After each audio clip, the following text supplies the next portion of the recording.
Making money moves should be easy. And that's why there's Cash App. It's fast, safe, and honestly just more personalized than other apps out there. No extra hoops to jump through, no extra stress. All of the tools are right there to help you cash in. Plus, sending money with Cash App actually feels safe. They look out for you. If something seems sketchy or they see you might be sending money to a potential scammer, they'll warn you and make you think twice before you hit send. It's like having a personal bodyguard for your cash. You can even spice up your payments with custom text, stamps, and backgrounds. Because why should paying your friend back for brunch be so boring?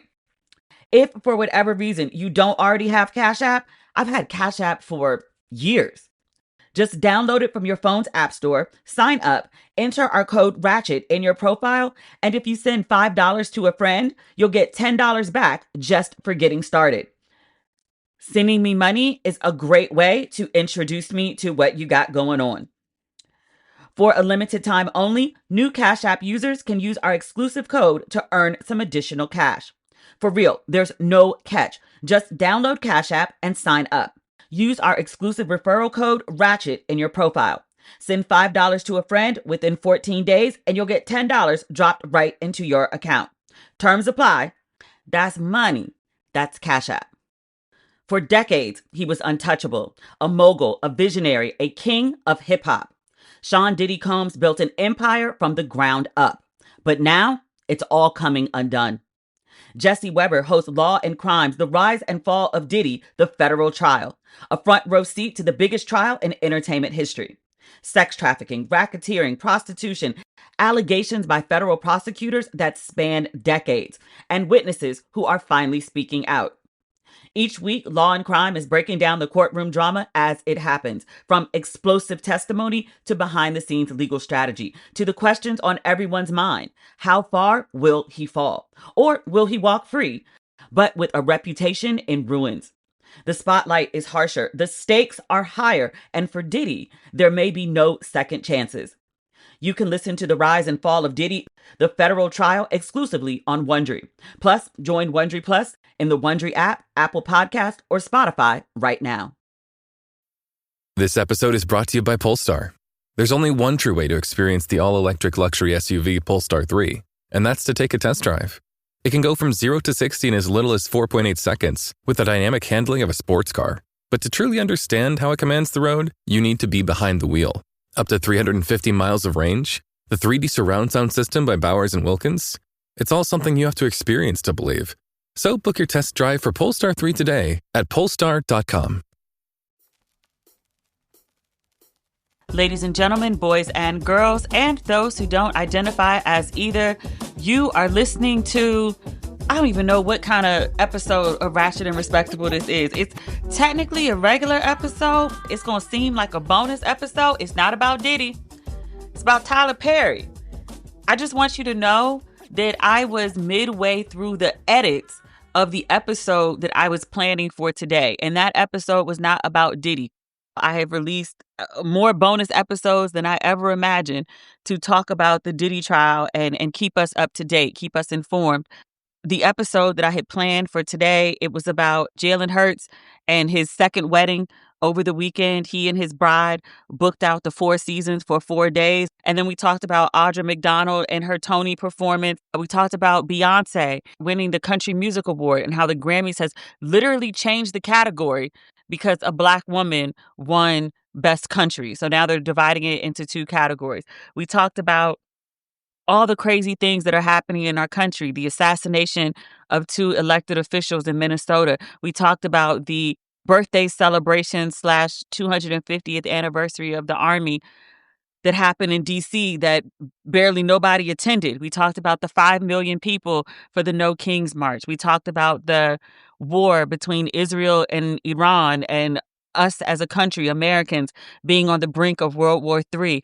I literally prayed for the citizens across the world who are being held hostage and under threat of death because of the poor decisions of their government. I imagine as an American who did not vote for our current leader as the world stands on the brink of World War III. I voted for the happy Black lady who laughed a lot. I literally pulled over, like very literally had the Uber pull over on the way to the hospital for a surgery that I did not know that I would survive in order to vote for the happy Black lady because it was my patriotic duty to make sure that my country would be okay. It is not.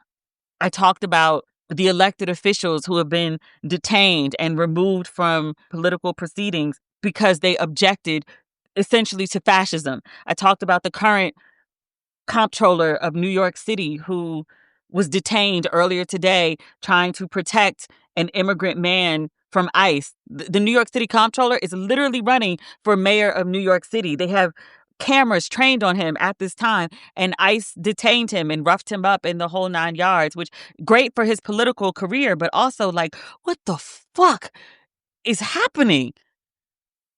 I knew when I have to leave the country later this year, I want to make sure I can get back in if I need to.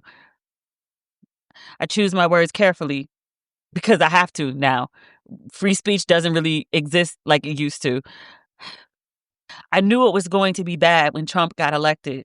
I did not know it was going to be this. I thought it would be a second round of what we got the first time. And this is this is bad. My trainer is Mexican. He's American. He's born here. His parents are legal citizens. And I really asked this man, and this is a question that I've never thought to ask in all my 40 and some odd years of life. I ain't never asked somebody like what their ethnicity is, like for the purposes of asking them, are you good? Like, are you okay? Like, are your people okay? On some like, how can I help you? How can I protect you? Because I recognize you ain't safe. I see these videos online of like hardworking folk, people at work. I don't even know if they're working hard. I just know they at work. But like you showing up at people's jobs trying to detain them. If you working out in the sun in the middle of the day, if you was doing the illegal shit that made you real money, you wouldn't be out there working in the sun in the middle of the day. I'm looking at ICE. I can't even call them officials because I don't know who the fuck they are. They don't have badges. They don't have warrants. They don't have ID. They don't ID themselves. They're just like random, usually white men, but also sometimes Hispanic and sometimes Asian with like masks over their face, like in plain clothes, running up on people they believe to be illegal immigrants and just rounding them up and throwing them in the cars. And I was like, what kind of like third world bullshit is this? It's America. This is America in 2025. I had a whole episode that talked about various things, and I'm going to post that episode. I will. But I cover entertainment primarily, right? And there was a major lawsuit that just dropped. And I want you to know that it gives me no joy to report on. There are some stories that like give me joy. I be giddy about. You can hear it in my voice. This one doesn't give me joy. Tyler Perry has been accused of sexual assault by a man named Derek Dixon, cute ass white boy, who was a star on Tyler Perry's show, The Oval.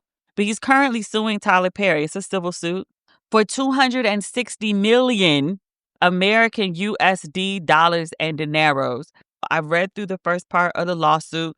Sir makes some very damning allegations, and Sir also has screenshots of conversations with Tyler Perry to back up a lot of what he says. Look, I ain't got nothing personally against Tyler Perry. If you're a regular listener to this podcast, you know that a long time ago I gave up talking about Tyler Perry projects. People have asked me if I've watched this new one with Taraji P. Henson that's airing on Netflix, and I said no. Straw, it's the name of it. I was on Netflix for something else the other day. I saw that Straw was, like the number one film, at least in America. Usually the stuff that hits number one here hits number one in a few other countries. Tyler Perry projects are a juggernaut. Many people talk about quality of the work, the quality of the wigs in his work, the quality of the writing in his work. The truth of the matter is his films, his projects hit number one consistently, which is why he consistently has films and projects coming out. Again, if you're a regular listener of the podcast, you know that a long time ago I was like, you know what? I'm done critiquing Tyler Perry projects. I've watched enough Tyler Perry content to know this is content that I don't enjoy. So it makes no sense for me to go and watch it, knowing going in that I don't enjoy it, and then to make podcast episodes or do reviews talking about how much I hate it. It's like, you know you don't like it. Why are you wasting your time to watch it and then drag it. Like, what does that do for anyone?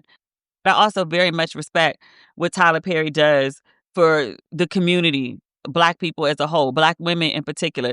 I respect that he paid Cicely Tyson her worth because she didn't get her worth for Sounder. I respect that he pays Taraji P. Henson her worth because she doesn't get her worth on other projects. I read the other day, Taraji P. Henson, she did, what's that movie with Brad Pitt? Where he was born old and was growing young. Curious Case of Benjamin Button. Brad Pitt got paid 10 million American USD dollars and dineros for that film. Taraji P. Henson got paid, I want to say $150.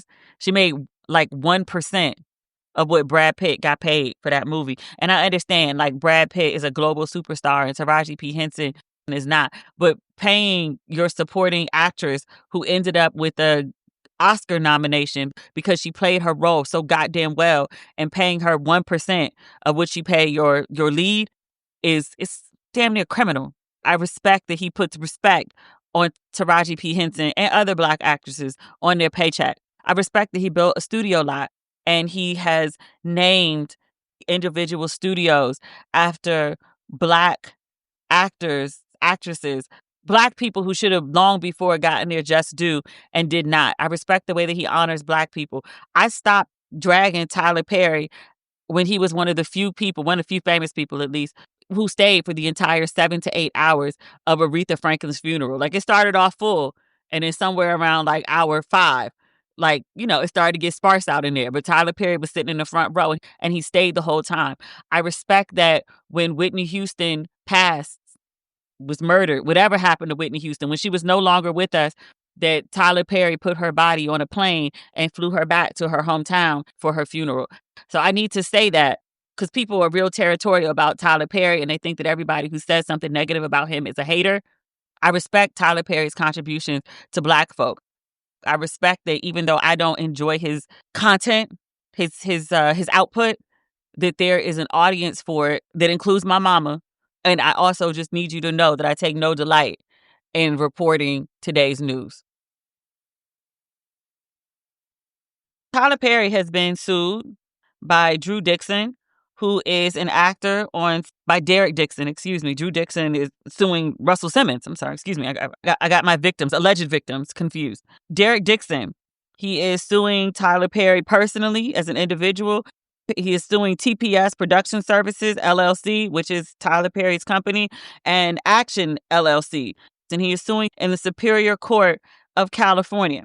I'm just looking at page 1 of the lawsuit, and the complaint is quid pro quo sexual harassment, work environment harassment, sexual harassment, workplace gender violence, violation of Bain Act, sexual battery, sexual assault, negligent retention. I'm not sure what that is, but we're about to figure it out. Intentional infliction of emotional distress and retaliation. There's a demand for a jury trial. We are on page 2 of the lawsuit. It's 46 pages. We're going to go through it page by page like we do with these lawsuits. It says on page 2, it says, this case arises from a sustained pattern of workplace sexual harassment, assault, and retaliation perpetrated by Tyler Perry, a powerful media mogul, against plaintiff Derek Dixon, a professional actor and screenwriter. It notes that Mr. Perry is an American actor, filmmaker, and playwright who has built one of the most successful careers in the film and television industry. It says Mr. Perry took his success and power and used his considerable influence in the entertainment industry to create a coercive, sexually exploitive dynamic with Mr. Dixon. This is 46 pages of this shit. Are you kidding me? You got to be fucking kidding me. Oh my God. We gonna be up all night? Between this and Diddy, I'm so tired. Okay, so now we get to the meat and potatoes, the lawsuit. Page 10 is the factual allegations. In or around September 2019, plaintiff, that would be Derek, worked for an event company called Legendary Events in Atlanta that was hired to organize defendant Perry's studio opening party. I know you're not talking about that big fancy event down in Atlanta where like all the Black A-list was there for the opening of his studio. It was beautiful. I wasn't there. I saw the videos on Ava DuVernay's page. Lovely. It says plaintiff was recruited by Tony Conway, the owner of Legendary Events and a close friend of Tyler Perry. Mr. Conway decided to place Dixon directly in a role at a party that required frequent conversation with Tyler Perry. So, i.e., Tony Conway was the hookup. Defendant Perry picked plaintiff out of a crowd of employees present at the party and began asking plaintiff, that would be Derek, questions about his employment status and whether plaintiff was an actor. In or around October and on the last day of the party, defendant Perry insisted that he and plaintiff exchange phone numbers, and Perry subsequently texted plaintiff to introduce himself. Perry began by asking Dixon about his dreams and aspirations. Dixon told Perry that he was interested in acting and writing.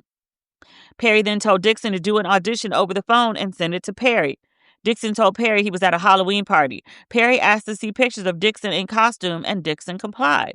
When Perry saw the pictures, he texted Dixon, quote, "I was going to say, your cowboy needs a sugar daddy."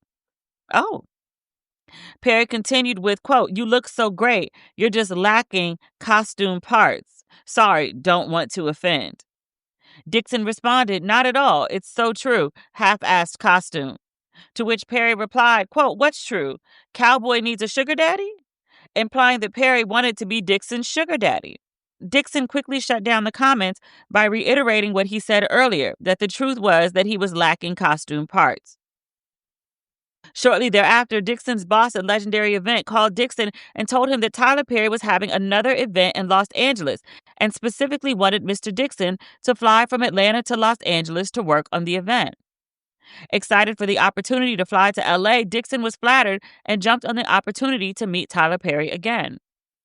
Shortly after doing the event on November 3rd, 2019, defendant Perry sent plaintiff Dixon several text messages that he, quote, would love to find Dixon a job and, quote, change Dixon's life. Perry sent Dixon what turned out to be an ominous warning, quote, "Be careful hanging around me. I cause dreamers to dream bigger. I cause them to not only believe, but do.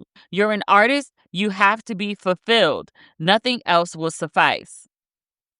The very next day, defendant Perry sent an email which contained an offer for plaintiff to play the role of Dale in Perry's television series, Ruthless. Perry said it was a small role that could get a lot bigger, thereby setting up the first stage in a series of escalating quid pro quo offers. At this point, Dixon did not know that Perry was interested in men or that he was looking for a sexual relationship. Dixon assumed that Tyler Perry was genuinely a caring person who discovered the talent that Dixon always felt he had. Dixon filmed his roles in Ruthless in mid-November and went back to his job as event staff for Legendary Events. Approximately 1 month later, Perry bought and gave Dixon a new car because he hated Dixon's Jeep. Who hates Jeep? I have a Jeep. I love Jeeps. Dixon was surprised and elated. Dixon had no idea that he was being set up by Perry for extreme dependence. In December of 2019, Dixon was requested to be part of the event staff at another event at Perry's home in Jackson Hole, Wyoming. I've always wanted to go there. I hear it's very lovely. After that event, Perry started frequently sending text messages, making phone calls, and demanding that Dixon, quote, give Perry some attention. On New Year's Eve 2019, what is it with New Year's Eve and these people? Tyler Perry texted Dixon, quote, I can't tell you the last time I pumped gas or went to a supermarket or fly commercial or packed a bag or had good sex.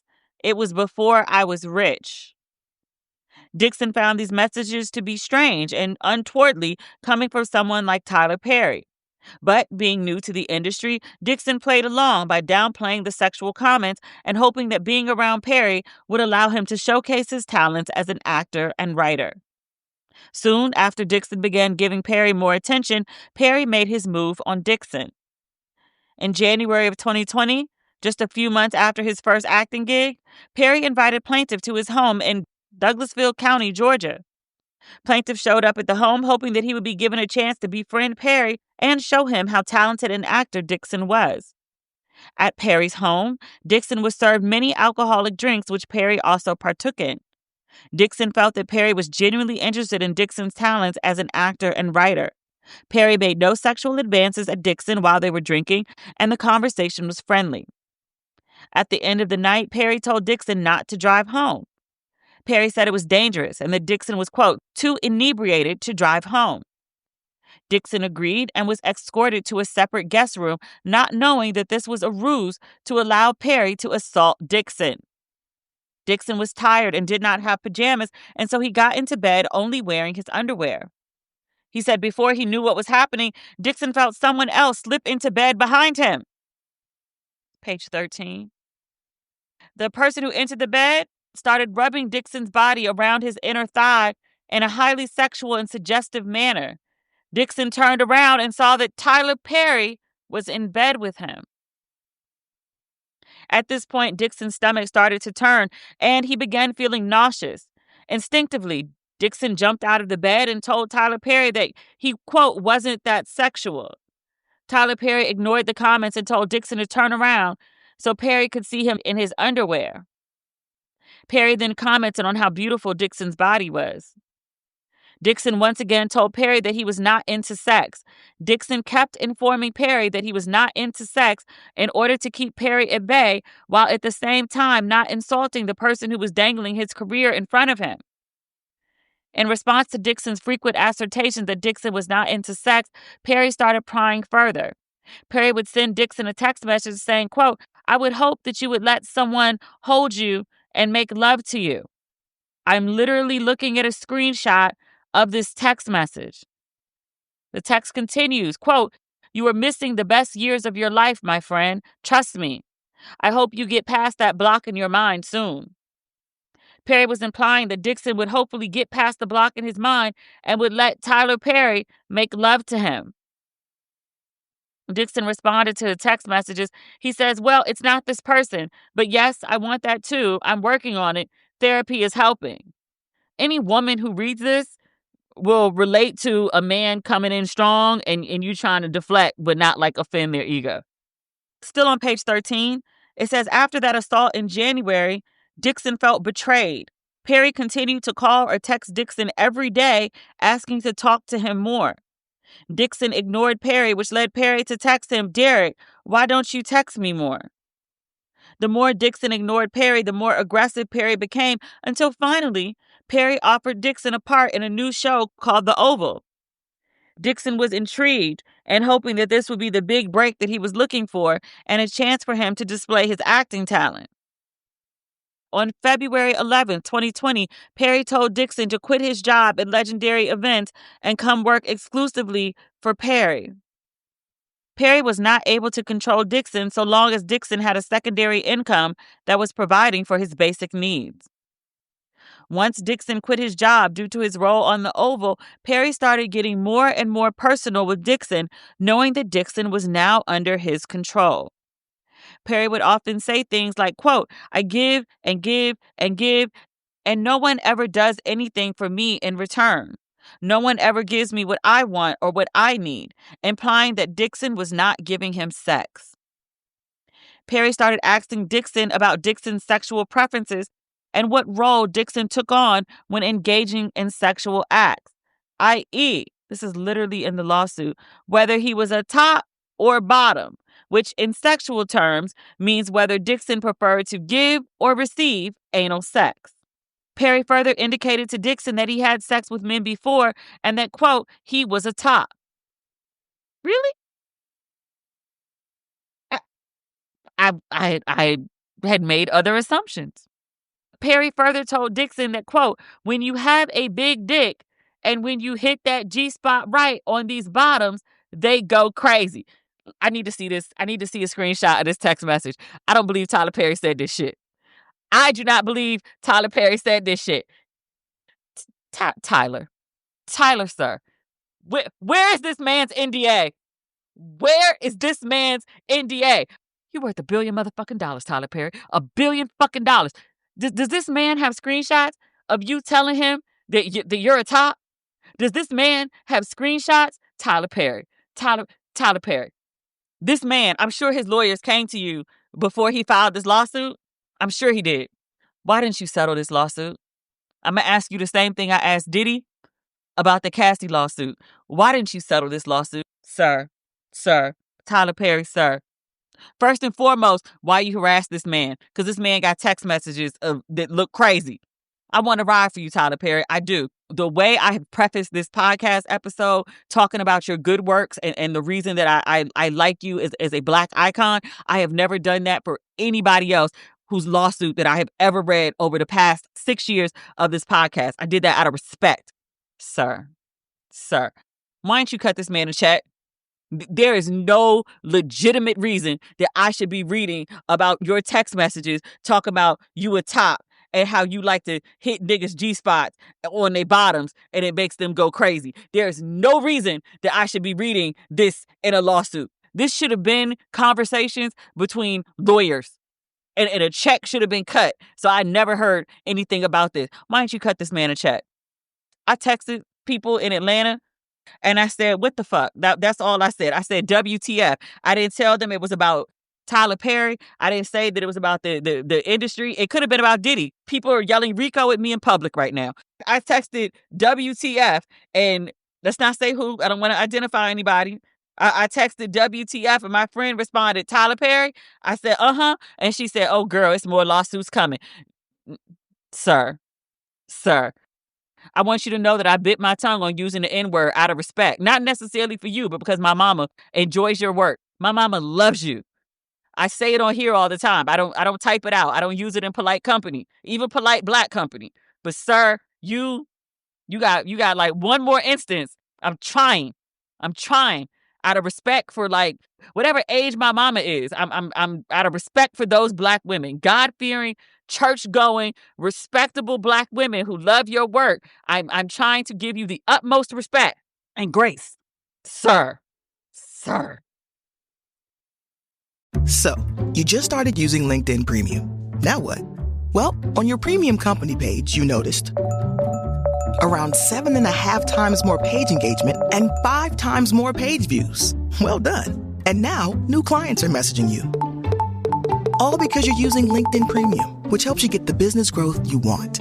Think big, small business. Think big. Start your free trial at linkedin.com/premium small business. That's linkedin.com/premium small business. Hey, business owners, we know you know the importance of maximizing every dollar. With the Delta SkyMiles Reserve Business American Express card, you can make your expenses work just as hard as you. From afternoon coffee runs to stocking office supplies and even team dinners, you can earn miles on all your business expenses. Plus, you can earn 110,000 bonus miles for a limited time through July 16th. The Delta SkyMiles Reserve Business Card. If you travel, you know. Minimum spending requirements and terms apply. Offer ends 7/16/25. Page 14, Perry further told the plaintiff that he wanted a man who was in a relationship with another individual, but with whom he could be emotionally involved and engage in sexual acts with. Is Tyler Perry telling this man he want to be a side piece? Come on. Oh, no, he said, I want like a quote, friends with benefits relationship. Because Perry said he did not have time to deal with the emotional aspect of a relationship, only the physical. Not Tyler Perry asking to be a jump off. Not Tyler Perry asking to be a side nigga. Come on. Still on page 14, it says, despite these comments, Dixon knew that a full-throated refusal, you can't use full-throated in a lawsuit like this. Come on, y'all. A full-throated refusal would land him in the doghouse and might result in his role being cut on the Oval.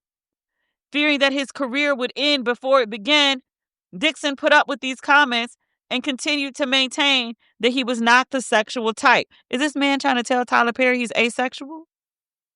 On or around March of 2020, Dixon received the script for The Oval. He was written in as a season regular. Dixon's character was written as a gay, homeless, and desperate store clerk who had to sleep with one of the other characters for a place to stay. More important, at the end of the season, his character would be shot 4 times in the chest. Dixon felt that this was a way for Perry to test Dixon out for a year and see if he would be loyal to Perry.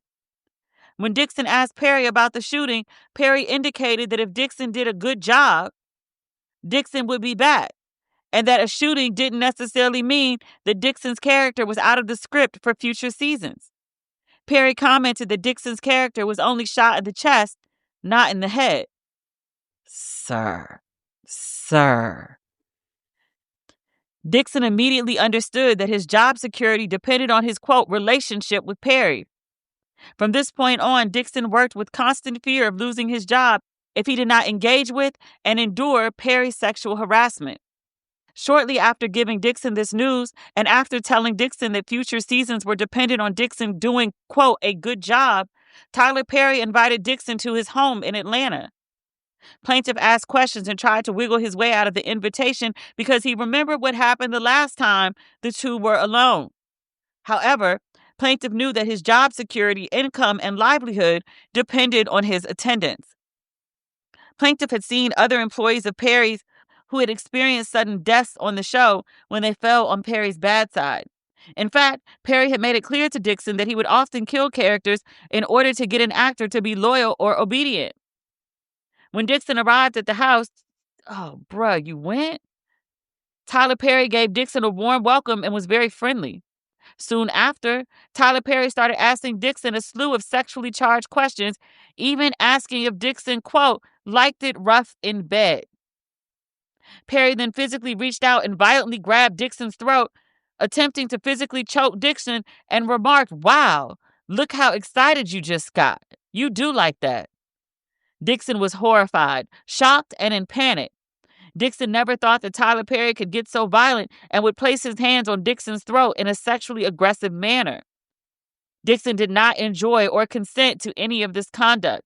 Dixon was in shock and took steps to immediately de-escalate the situation. Due to the onset of COVID-19 pandemic in March 2020, filming of The Oval was postponed indefinitely. During the period in which filming for The Oval was postponed, Tyler Perry would make FaceTime calls and other contacts to Dixon almost every day, treating Dixon as his on-call pet. Not a pet. Oh dear. Page 16. Dixon felt obligated to answer for fear of losing his role, income, and career. Perry often asked Dixon about his whereabouts, often demanding that Dixon respond immediately. When he didn't, Perry would send text messages to Dixon stating Derek, all caps, or grrr, Grrrr, exclamation point, exclamation point, exclamation point, exclamation point. And what are you doing? Exclamation point, exclamation point. Additionally, Perry was jealous of anyone who Dixon had a relationship with. Tyler Perry told Dixon that if Dixon got COVID-19 from his roommate at the time, Dixon would not be able to shoot The Oval. Perry encouraged Dixon to move into one of the on-set studio houses owned by Perry, where Perry would have more control over Dixon's whereabouts. Thereafter, Perry would text plaintiff about other actors on his show, Ruthless. Perry told Dixon how he manipulated employees through ruthless retaliation. Perry told Dixon that if he did not like the way an actor behaved or the way an actor was acting, the character would simply die in season 2. Dixon understood that Perry was informing Dixon to be cautious about disappointing or upsetting Perry. As a result, Dixon continued to put up with Perry's suggestive messages and sexual advances while doing his best to protect himself by taking notes and amassing evidence of the sexual harassment and keeping old text messages. In one conversation in or around April of 2020, Perry told Dixon that Perry imagined Dixon prancing around in a cowboy outfit and that Perry did things to Dixon that he couldn't talk about with Dixon any further because they were, quote, so wrong. In or around April of 2020, and while Dixon was living in the studio homes on set, my dude, you moved on set? Not victim blaming, not victim blaming. I understand the man is trying to keep his job. Bruh. Perry often coerced Dixon to drink alcohol and then get on the phone with Perry. Perry would frequently have someone drop off alcohol at Dixon's door. What in the diddy? Perry would eventually turn these phone calls into sexually explicit rants. Perry would get frustrated with Dixon and tell Dixon that he was not giving Perry, quote, what he needs. Dixon's refusal to succumb to Perry's sexual advances caused Perry to be ever more frustrated. Eventually, Perry warned Dixon that if Dixon told his castmates about the harassment, Dixon would be opening himself up to, quote, lots of questions and foolishness, and demanded that Dixon not discuss any of their conversations with his castmates. Perry upped the stakes by telling Dixon point blank that he was not to tell anyone about their, quote, friendship. Perry told Dixon that it should all remain a secret and tried to make it seem like this secret was for Dixon's benefit. Perry continued to sexually harass Dixon. On June 27, 2020, Defendant Perry texted Dixon that all he wanted were his birthday. Sir, nigga. I done made it this far in the podcast without dropping an N-word. Nigga, you got to be fucking kidding me. On June 27, 2020, Defendant Perry texted Dixon that all he wanted for his birthday were biscuits and BJs, referring to blowjobs and oral sex, but that all Perry ever received was biscuits, insinuating a request for oral sex from Dixon. This text was followed by other messages calling Dixon cutie, and that Perry was, quote, just thinking about Dixon. I'm looking at a text message that's included on page 17 of Tyler Perry said, look, listen to me. If you let the cast know that you and I have a new friendship, then you are opening yourself up to a lot of questions and foolishness.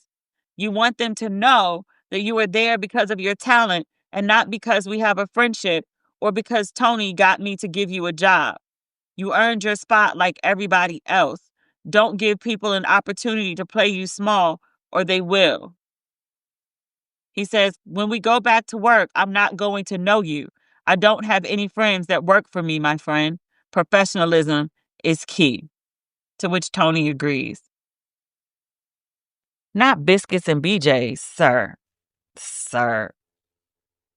Page 17, it says, despite these advances, Dixon continued to act professionally and continued to tell Perry he was not sexual.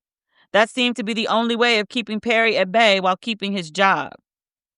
In July of 2020, Perry remarked about how much he loved the script for Dixon's television series called Losing It and exclaimed that he wanted to shoot the pilot for it. Perry would never really work toward that goal, and what Perry was really doing was making Mr. Dixon more dependent on Perry so that Perry could later extract sexual favors from Dixon as a quid pro quo to produce the pilot. In or around August 2020, Dixon and his castmates began shooting for the Oval after delays due to the COVID-19 pandemic, during which time all castmates and crew lived on the studio set in a quarantine bubble. Shortly after, Perry confided in Dixon that two cast members were, quote, pissing him off, and that Perry swore that he knew, quote, how to fix this shit.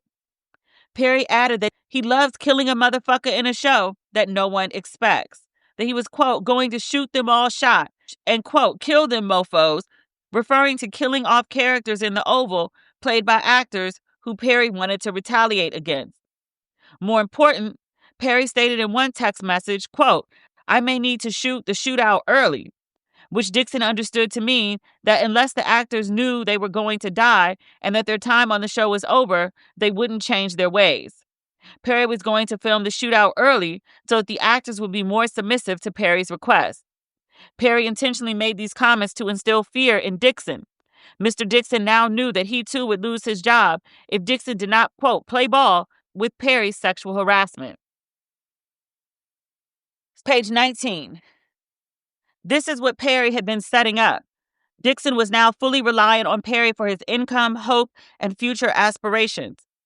Perry made it clear that Dixon was not to disclose the relationship to anyone else, and Dixon was aware that Tyler Perry would kill him off the show for good, thereby ending his career if Dixon got on Perry's bad side. To top it all off, Dixon already knew that his character was shot 4 times at the end of the seasons, but that shots might not be fatal. In July of 2020, Perry read the script of Dixon's pilot and told Dixon that he loved the show so much he wanted to shoot the pilot for it. Dixon did not know that Perry never intended on shooting the show. Perry knew that he could use the motivation of shooting Mr. Dixon's show to get Dixon to do what Dixon had been resisting for many months, which was to give Perry the sexual gratification Perry so craved. Once the stage was set, Perry knew he could get away with sexual harassment. During the filming of The Oval in 2020, Perry engaged in severe and pervasive tirade of sexual commentary, including, but not limited to, did they make an outline? They made an outline. A, that Dixon liked to be choked. Perry said, quote, why do you twist your hips when you walk? Perry asked him, quote, how do I get a day of Dixon? Perry said to him, quote, when will you be thick again? Perry said to him, quote, I love how I feel right now, but I don't like being horny. He also told Dixon, quote, I will gladly choke you right now, referring to Perry's desire to choke Dixon in a sexual way. A suggestion that Dixon should get braces behind his teeth, but that plaintiff would have to, quote, give up blowjobs, and that it could be, quote, dangerous for Dixon's partner, especially if they're not circumcised. Never mind. That's when you were thick, Derek, fun Derek, drunk Derek, before COVID Derek. I miss him, just without a butt. And thick Derek would have worked them pants out. Perry also photographed Dixon's buttocks while on set and sent the pictures to Dixon. 2 text messages of many show that Perry was jealous of seeing Dixon with other men and that Perry describes Dixon as, quote, so beautiful. This is a screenshot. Tyler Perry says to him, why did that photo make me jealous, you two together? Dixon says, haha, I don't know, it's just Brad. Perry says, LOL. Dixon says he just wanted to go for a quick walk to get his steps in, and now I'm walking to Chipotle by myself. And he says, thick Derek, get that Chipotle. He says, can you tell that from the photo? And Perry says, I can't, only from your jeans. And Derek says, haha, that's how I measure too. If I'm not filling them out, I'm not working hard enough. To which Tyler says, right. Oh, there's also a message. It's another one. It's some banter back and forth. And Perry tells him, what I mean by that is that you're so beautiful. When you are finally able to unlock your mind, you're going to make that person crazy. It's page 20. It says this series of comments and other unwanted sexual references made Dixon highly uncomfortable. Dixon was caught in a bind. He would not complain to anyone in HR. He had nowhere to turn for relief from sexual harassment, and he knew that if he did not endure it, he would be killed off from the Oval. Dixon was unsure whether to joke back or rebuff Perry's sexual harassment, so he endured it, knowing that his job was on the line if he did not engage. Page 21. Perry would also share intimate details of his own sex life with Dixon. Perry would tell Dixon that he had not had good sex since he became rich, and that there were certain times where he had not been, quote and unquote, touched in months. On the second to last day of shooting for the Oval, Dixon filmed the episode where his character was shot 4 times, indicating a seeming end to his role on the show and his termination from the job. It was precisely following this day of filming, when Tyler Perry knew that Dixon's character's fate was to be decided, that Perry invited Dixon to his trailer for drinks. Dixon knew that refusing meant the end of his career, so he accepted. It was there, on the very same day that Perry dialed up the harassment to a new level. Tyler Perry asked Derek Dixon point blank, "Are you attracted to me?" and demanded that Dixon answer. Plaintiff reiterated the same way he did after the first assault by skirting the question. Dixon told Perry that Dixon, quote, wasn't that sexual or looking for anything. Perry's insistent probing did not stop. Perry continued to talk about how, quote, good-looking and, quote, sexy Dixon was, and that plaintiff was, quote, wasting his looks by not being, quote, being free and having sex. Dixon repeatedly deflected these comments with neutral answers, constantly looking for ways to avoid Tyler Perry's sexual interrogation while continuing to worry about his future on the Oval. Mr. Perry was testing how far he could go with Dixon. After enduring the harassment and doing his best to dodge the situation, Mr. Dixon got up and the two exchanged goodbyes. As Dixon was leaving Perry's trailer, Perry got up and pinned Dixon against the wall. Perry began aggressively groping Dixon's buttocks in a sexual motion. Dixon stood frozen in horror and could not reciprocate or fight back. All Dixon could do was let his body go cold and limp. Seeing that Dixon had no desire in Perry, Perry told Dixon that, quote, he was drunk and asked Dixon to leave the trailer. I'm scrolling back up to this text message. I didn't read it. We were on page 21. Oh, he has a screenshot, the text message, Tyler Perry telling him, I haven't been touched in months. Dixon says back, he says, oh, you mean touching? I thought you meant being around people. Perry says, Jacob. He says, I love that you only say that when I'm being stupid. He said, I guess Jacob's the dumbass version of me. He says, not dumbass, but blonde. Did you know that parents rank financial literacy as the #1 most difficult life skill to teach? Meet Greenlight, the debit card and money app for families. With Greenlight, you can send money to kids quickly, set up chores, automate allowance, and keep an eye on your kids' spending with real-time notifications. Kids learn to earn, save, and spend wisely, and parents can rest easy knowing their kids are learning about money with guardrails in place. Try Greenlight risk-free today at greenlight.com/Spotify. As soon as Derek Dixon left the trailer following Perry's violent assault, Dixon became severely nauseous and extremely anxious about his job, career, and livelihood. Dixon felt trapped within the confines of the studio's quarantine bubble. There was still another shoot the next day. Dixon called his friend Justin Bryant on the phone and told him everything that happened and was unaware of any human resources representatives to whom he could report the assault. Plaintiff had no one to turn to and nowhere to go to save him from Perry's aggressive sexual harassment and exploitation. The next day, Perry acted like nothing happened, and this time he did not even offer Mr. Dixon an apology. Following this exchange, Dixon began to avoid Perry as much as possible. However, Dixon still felt the need to answer Perry's incessant text messages, so he changed his approach. Dixon often pretended to be asleep to avoid being harassed by Perry. However, Perry persisted by texting Dixon the following messages. A, are you awake? B, stop ignoring me. C, you are awake, Derek. D, wake up. I know you're not sleeping. All caps. And E, give me attention.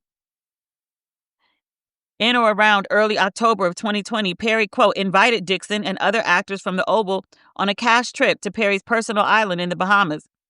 Dixon knew, as did everyone else on the show, that declining to go on this trip might cause Perry to erase you from the show. Dixon agreed to go, knowing that the whole cast was going to be there.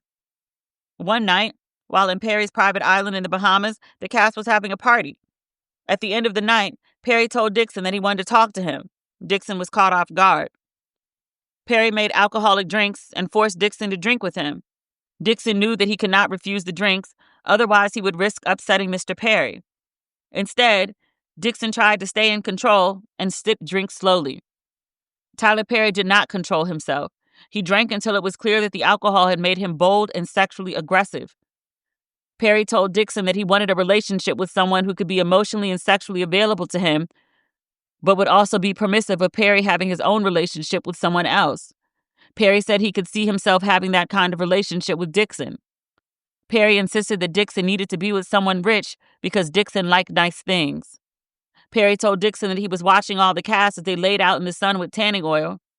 Perry continued raving about how seeing Dixon, quote, greased up like that was driving him crazy. Tyler Perry said he would have burnt the whole island down if one of the other actors or anyone else from the group had touched Dixon that night. At that point, he once again aggressively seized Dixon and groped his buttocks. Dixon once again did not reciprocate and froze up. Perry got the message and told Dixon to go to bed. Dixon was terrified and could barely sleep. From that moment on, Perry became extremely frustrated and possessive. Perry desperately wanted for Dixon to be attracted to him, but Dixon was not. In one exchange, Perry sent pictures of himself in the Bahamas to Dixon. Dixon responded that the water looked nice. I'm sorry, that's not funny. That's not funny, but it is funny. If you send somebody a picture, like, trying to entice them, like hinting for compliments, and they're like, oh, the water is beautiful. Like, nigga, you don't see me? No, nigga, I don't. Perry got upset that Dixon did not see the, quote, stud in the photo and instead focused on the water. Perry called Dixon an asshole for laughing out loud at Perry's desire for Dixon to call him a stud. There's a screenshot of this exchange. Tyler Perry in a jet ski. He really included the picture. In Dixon's defense, it's beautiful water. It's very clear. You can see Tyler Perry's feet in the water. Dixon says, nice picture. Yeah, the water does look calm. And Perry says, nice picture. He says, great, amazing, awesome picture. And Tyler Perry responds, you don't see the stud in that nice picture? Rude. To which Dixon responds, LOL, yes, that's a stud. And Perry responds, asshole. On or around October 18, 2020, and following Dixon's return from the Bahamas, Perry told Dixon that he was jealous that Dixon was giving too much attention to other men. Perry stated that Dixon was being too much of a, quote, social butterfly, and that he would need Dixon to, quote, sit still this week, further attempting to exercise his influence over Dixon's interaction with other men. Perry continued to wield his position as Dixon's boss, demanding sexual attention in exchange for his continued employment. These text messages were followed by others to Dixon like, quote, Derek, don't you dare ignore me. I deserve better. I deserve attention all the time. Dixon, out of fear of the unknown future of his career, continued to give Perry the social attention he demanded, even though Dixon would constantly get sexually harassed. In December of 2020, Dixon began feeling depleted due to Perry's continued pattern of sexual harassment. The assaults and harassment began manifesting in his physical health, and Mr. Dixon had no one to turn to. Dixon visited a physician who indicated that Dixon exhibited severe symptoms of acute stress, insomnia, stomach issues, and dangerously low cortisol levels due to the sexual harassment and assault. The physician prescribed Zoloft, an antidepressant, for Dixon's ailments. The sexual harassment continued through the beginning of 2021. Perry continued sending Dixon unsolicited photos of Dixon's body from the set of The Oval, with comments such as, "Oh my God, look at that thing, Derek. Thick. Thick Derek. Okay, good. Nope, I can't deal with thick Derek. LOL. What is it going to take for you to have guiltless sex? Have you found that in therapy? What's your waist? I'm so glad thick Derek is back with us. Breakout in ass and thighs. You home? I don't want you out with your friends drinking. You are the rose, but you are so blocked that you refuse to be smelt or open up. When you finally are able to unlock your mind, you're going to make that person crazy. Crazy in a good way. Have you been intimate with someone? Why did that photo, it was of Derek and another cast member, make me jealous? You two together. Thick Derek, get that Chipotle. Derek is there to make men swoon. I can't wait to get that phone call from you when you tell me you let go and you loved every minute of it. No straight man would be going on walks with you or cooking dinner for you unless they wanted to fuck you. I would fuck you. Sir, you got to be fucking kidding me. You've got to be fucking kidding me. You worth billions of dollars. You ain't got this man with the NDA? You worth billions of dollars. You ain't just settled this lawsuit so that I and people like me could not be sitting here reading this shit on podcasts? Because before I post the podcast, I'm probably going to screenshot this shit and put it on Threads. And it'll probably end up with minimum 100,000 views. Tyler Perry. You are a good and upstanding member of Black excellence. Why, Mr. Perry? Why? This is Paige. You got to be kidding me. Oh, more text messages? How much documentation can one man have of sexual harassment? Page 26. We'll make it. After several weeks of unreciprocated sexual innuendos and demands for attention, Perry lashed out at Dixon on set and asked if he needed to, quote, punch Dixon in the stomach for Dixon to act the way Perry envisioned in a scene. Dixon says this exchange was highly tense, and Perry's reaction stunned several cast members. Actors on set consoled Dixon for the abrasive interaction and were confused as to why Perry overacted in such a manner. But Dixon knew that Perry was lashing out due to his frustration and lack of attention Dixon was giving him. On or around June 4th, 2021, so a year and change of this bullshit, Perry invited Dixon to his house to spend some time together and discuss the pilot of Losing It. Although Dixon hesitated, he feared the consequences of disappointing Perry and believed once Losing It was a big show, he would be freed from under the clutches of Perry. During this visit, Perry made several alcoholic beverages for himself and demanded to know why Dixon was not having sex with anyone. Perry probed further about Dixon's sex life, insisting that the two were becoming increasingly drunk and it was time to end the night. Perry then led Dixon to a guest house where a guest bedroom was. Dixon would be staying there that night. Inside the guest bedroom, Perry motioned Dixon to come see a weight monitor he had. Perry told Dixon that for the monitor to work, Dixon would need to step on the monitor, wearing only his underwear, and he pushed Dixon to try it out. Dixon tried to avoid the uncomfortable situation, but decided it was better to comply and hurry to bed than to wait for the alternative. After weighing himself, Dixon walked toward the guest bedroom, followed by Perry, who then asked Dixon for a goodnight hug. Not Tyler Perry out here being a "can I get a hug" type nigga, allegedly. Rather than arguing, Dixon complied, at which point Perry reached out and yanked Dixon's underwear down from behind. Perry then began to vigorously grab, grope, and play with Dixon's buttocks in a sexual manner. Dixon was naked, stunned, and seized by tremendous fear. Dixon started to tell Perry that he, quote, did not want his underwear down, that Dixon, quote, didn't want to be naked, and, quote, Dixon didn't want this.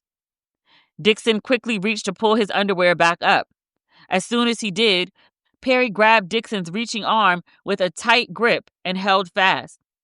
Tyler Perry told Dixon to, quote, relax, and to, quote, just let it happen, and that Perry, quote, wasn't going to hurt you. Perry continued to sexually grope Dixon's buttocks. Dixon's anxiety rapidly escalated, thinking that he might soon be raped. Dixon was not sure what to do, and his breath shortened. Perry ignored Dixon's refusals and held Dixon's hand fast, preventing him from reaching for his underwear. Dixon was naked and being groped by a large, drunk, and sexually frustrated 6'5" man who had Dixon in his clutches. Dixon did not know if he was going to have to get into a physical fight, but he knew that any efforts to fight back were hopeless. Perry had armed security at his gate, was much larger than Dixon, and told Dixon that he had several guns in his home. Dixon was desperate for a way out and remarked that he couldn't do anything sexual because he was so hungry, attempting to change the conversation. Dixon asked, "Is there any food up here?" which prompted Perry to withdraw and order a pizza. What? Dixon, in fear of his safety, followed Perry into the main house to eat the pizza. After, Dixon returned to the guest house and, unable to lock the bedroom door, locked himself in the guest house bathroom and slept on the floor. Dixon then attempted to contact some close friends about the incident. The following morning, Dixon realized that he had left his car keys in the main house, and upon going to retrieve them, encountered Perry.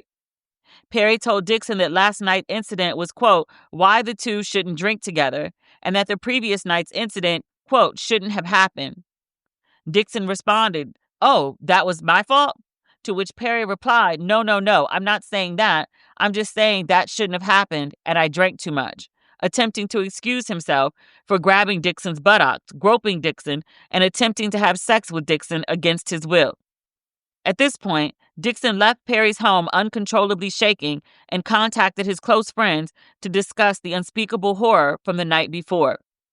For the next several days, until June 6, 2021, Perry texted and called Dixon incessantly, with messages asking Dixon to call him or answer his calls. Finally, Dixon answered, at which point Perry began to apologize, blaming the testosterone supplements he was taking at the time. Perry had confided in Dixon about these supplements in past messages and decided to use them as a scapegoat for his actions. Dixon emphasized that he was, quote, not okay with what happened and that he had, quote, never asked Perry for anything, to which Perry replied, "I know, that's why I like you." Perry further attempted to rectify his misconduct by inviting Dixon on a yacht trip and telling Dixon that Perry was for sure going to make Dixon's pilot.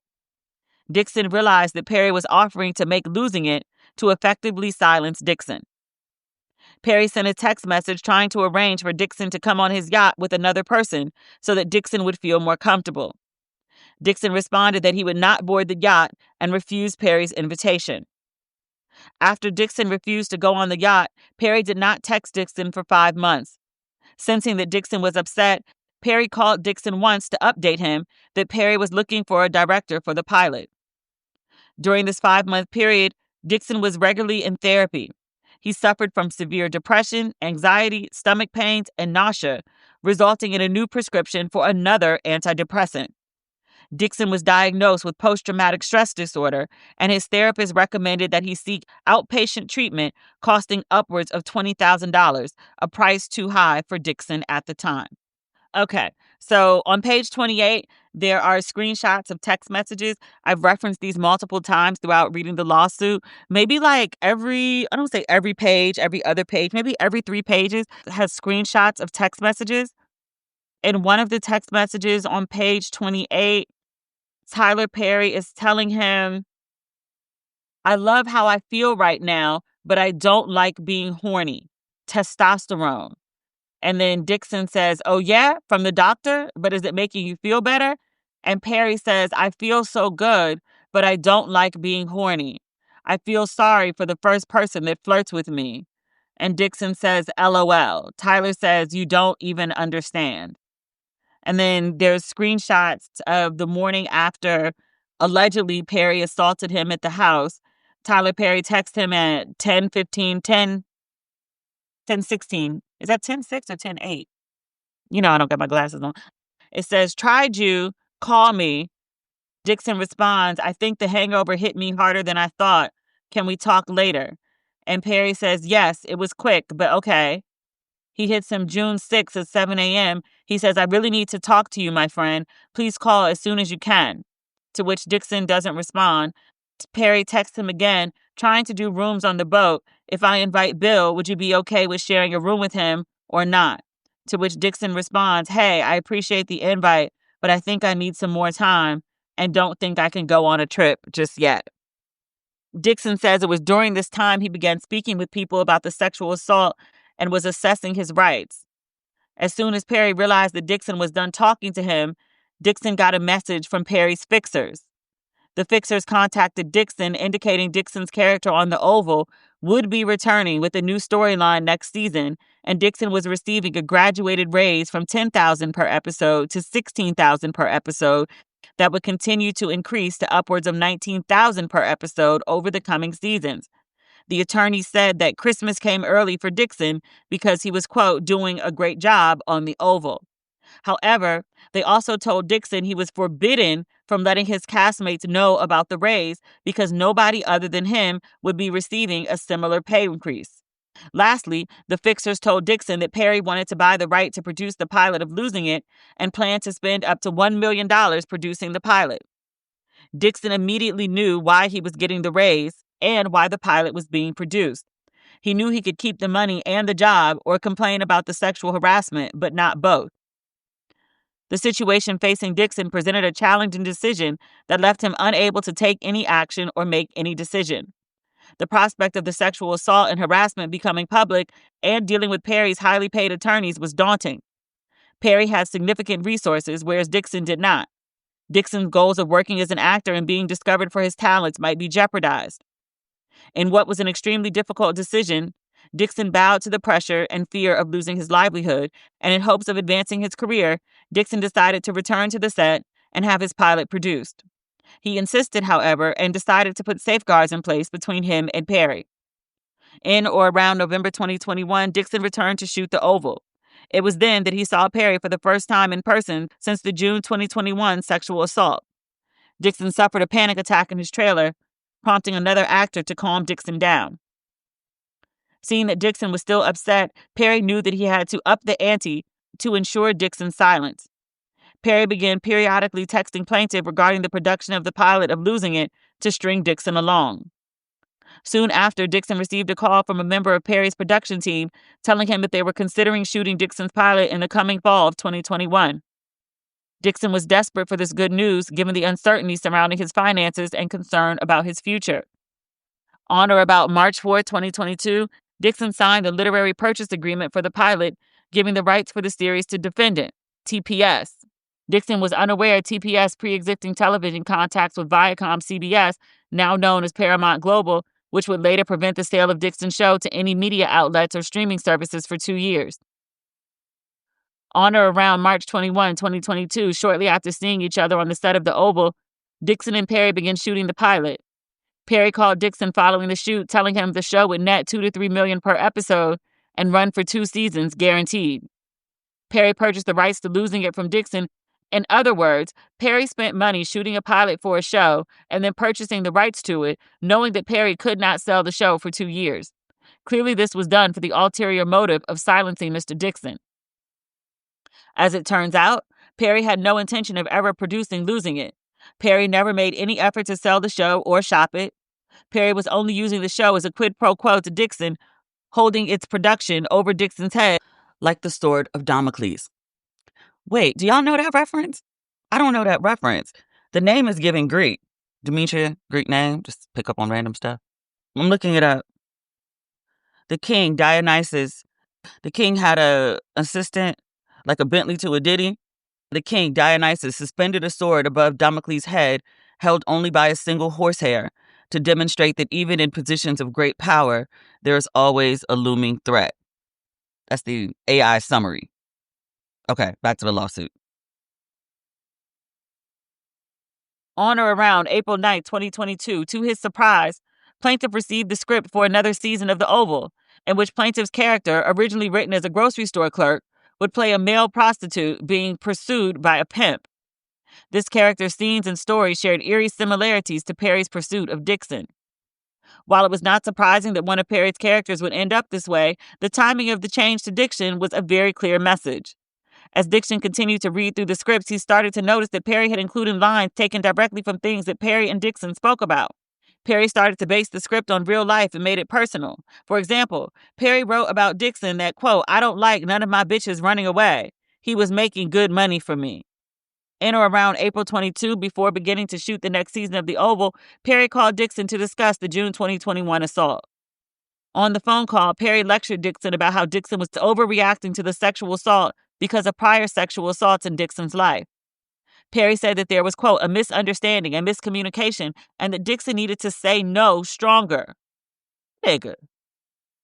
In other words, Perry blamed Dixon for the sexual assault, claiming that Perry felt that Dixon's no was really a yes. How? Because Dixon did not say no strongly enough. So, as not to jeopardize his employment with defendants Perry and TPS, Dixon dismissed the conversation, especially due to the alleged impending sale of his show to a major broadcasting company. We off? 30 seconds of carefree bliss. Oof, like wind in your hair carefree. Oh, like using Clorox Disinfecting All-Purpose Cleaner in the home carefree. Yes! Like dog slobbing on the coffee table and cleaning it with Clorox Carefree. He's on a roll now. Spit toothpaste on the faucet. You got it. You got it. Peanut butter on the light switch. Oh, spritz, spritz. Spritz, spritz. Clorox, man. Clean feels good. Okay, we're back. Use as directed. On or around October 28, 2022, after filming a full season of The Oval, Perry told Dixon that despite shooting the pilot, it could take a while to place, and that Perry couldn't do any other television series until his deal was up with Viacom, which would take about 2 years. In or around January of 2023, plaintiff indicated that he was moving to Santa Monica. He did so to put distance between himself and Perry. Tyler Perry replied that he was glad to hear that Dixon was moving away and asked if Dixon's no was stronger. Perry reiterated that Dixon should have a strong no and make it clear when he said no. There's a screenshot of that, just FYI. Dixon said this was Perry's way of once again referring to his June 2021 sexual assault of Dixon and making it clear that Perry felt no remorse for assaulting Dixon against Dixon's will. Dixon remained calm considering these triggering comments because he needed Perry to help him with his dreams of producing the show, and because Dixon was still a regular actor on The Oval. Even after Dixon moved to California, the quid pro quo harassment and attempts to cover up the sexual assault by promising a show continued. Perry would call Dixon, who felt obligated to pick up Perry's phone calls and respond to text messages. These conversations would often start about work and the men's business relationship, and then transition to further conversations about Dixon's sex life, adding to Dixon's trauma and forcing him to relive the sexual assault. Perry continued to envelop Dixon in this feeling of reliance and justify the sexual assault that happened. Perry would call Dixon and say, "You'll understand when you have a hit show," and in the same breath refer to the sexual assault by saying, quote, "I'm so glad we're past that." Dixon knew that he had to just hold his tongue because Perry was still employing Dixon. On or around October 2023, Tyler Perry finally contacted Dixon, indicating that he was going to be finished with his Paramount Global contract in January 2024 and that he would be able to start working on selling Losing It. Perry was just hoping that the statute of limitations would run out on Dixon's sexual assault claims before closing the door on Dixon's hope and on the quid pro quo that Perry offered for Dixon's silence. Wait, what is the statute of limitations? Isn't it like 7 years? He thought Perry was going to string him along on the TV pilot for 7 years? In the same conversation where they were talking about Perry starting to do things with Losing It, Tyler Perry also asked Dixon who he was having sex with. Perry further pushed for details, asking Dixon if he was a giver or the receiver in this scenario. That's a quote giver or the receiver in this scenario. Or if plaintiff used protection and PrEP when engaging in sexual acts. Perry continued to probe other intimate details about Dixon's sex life.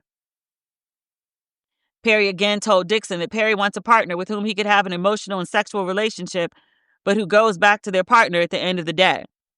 I'm never going to get over it. Tyler Perry wanted to be a side nigga. Allegedly.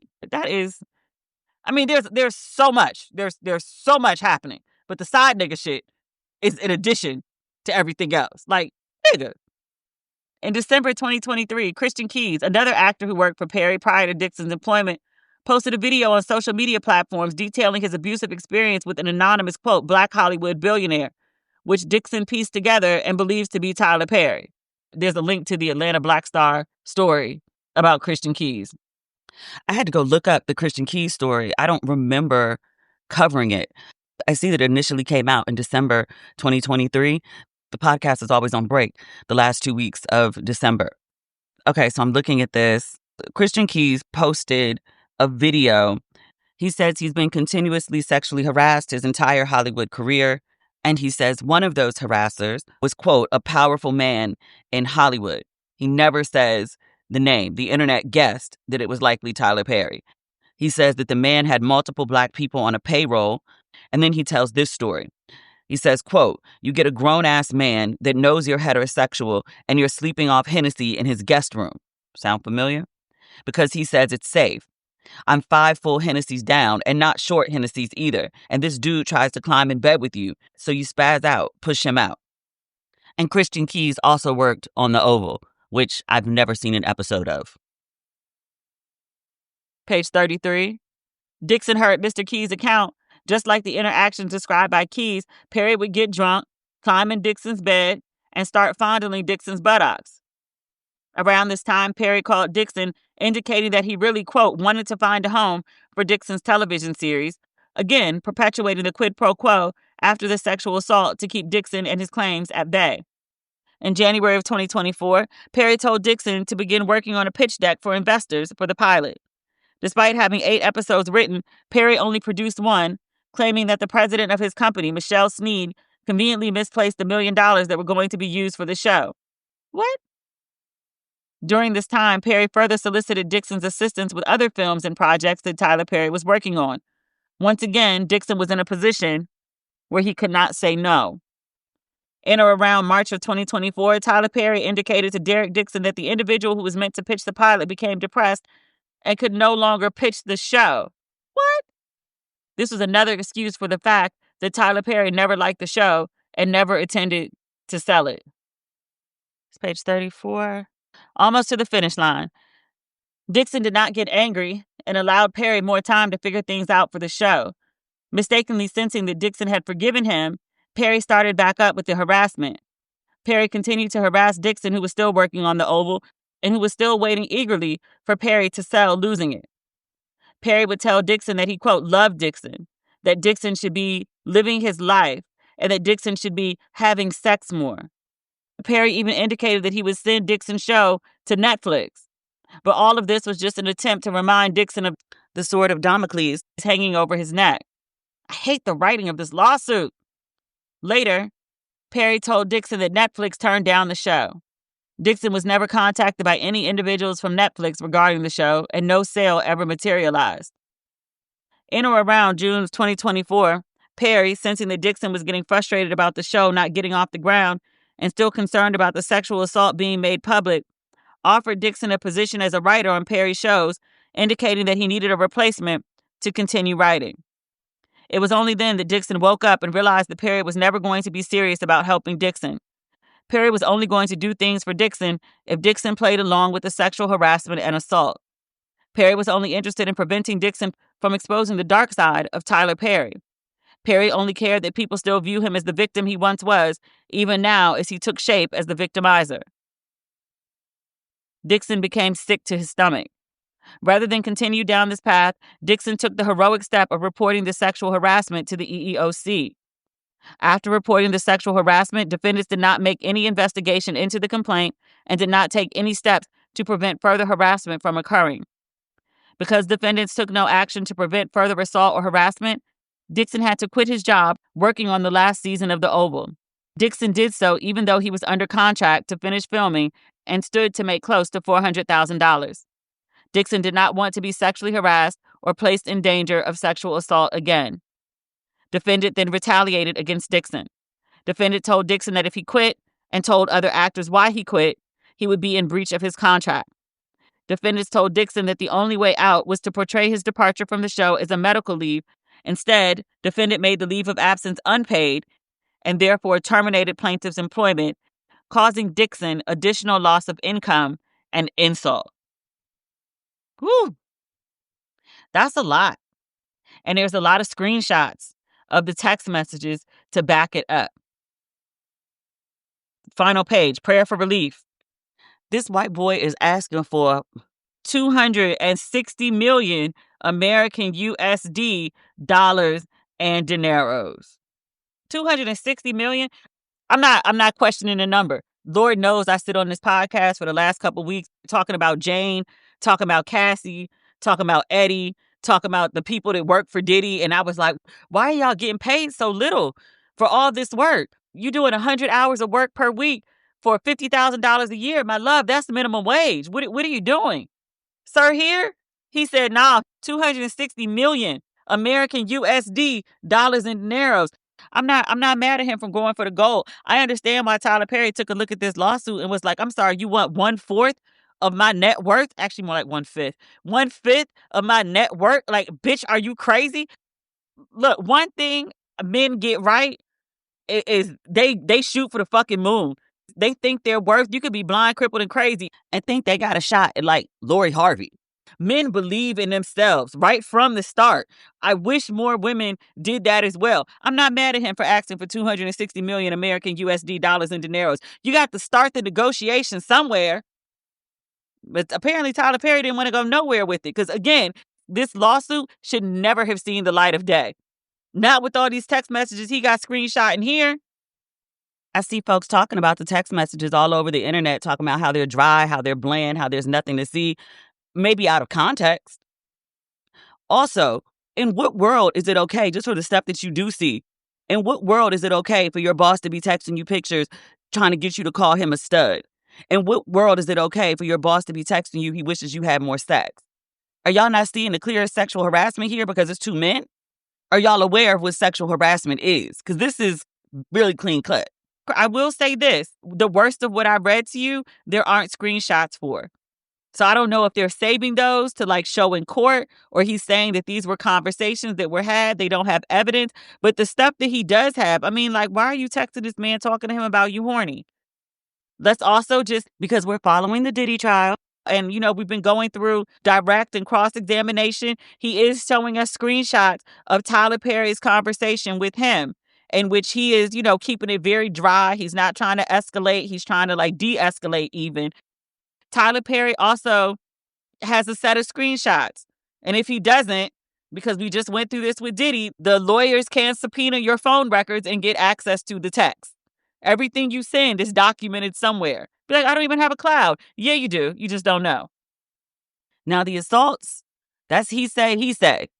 And another he that made the same accusations. You know how people talk about with Diddy and they're like, what took so long? Because there have been accusations about this stuff forever.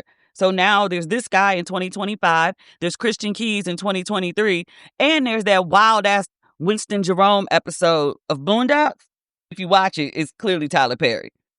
The one Tyler Perry allegedly called over to Turner Broadcasting and had it pulled.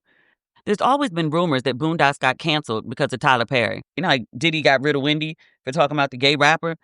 People have always speculated that Tyler Perry got rid of Boondocks because of that episode.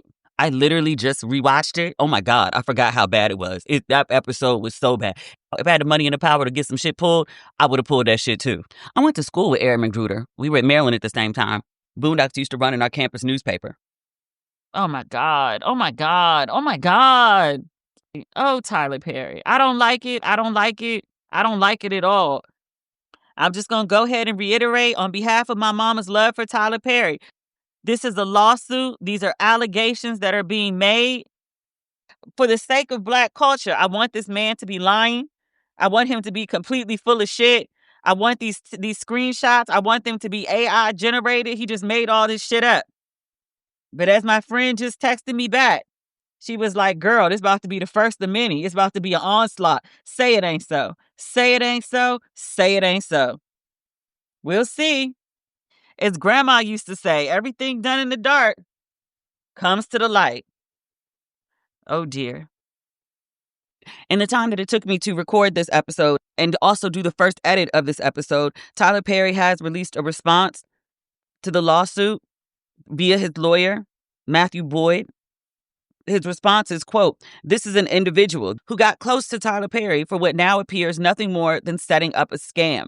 But Tyler will not be shaken down, and we are confident these fabricated claims of harassment will fail." What about the claims of assault? I'm less concerned about the harassment than I am about the assault. All right. That's the episode. We'll be back, unfortunately, sooner than later. Y'all, I'm tired. I need everybody to just fucking act right so I can go to bed. I ain't slept a good 8 hours since this Diddy trial started. Pray. All right, I'm out. We'll talk, I don't know, Thursday, Friday, every day. Bye. Just bye.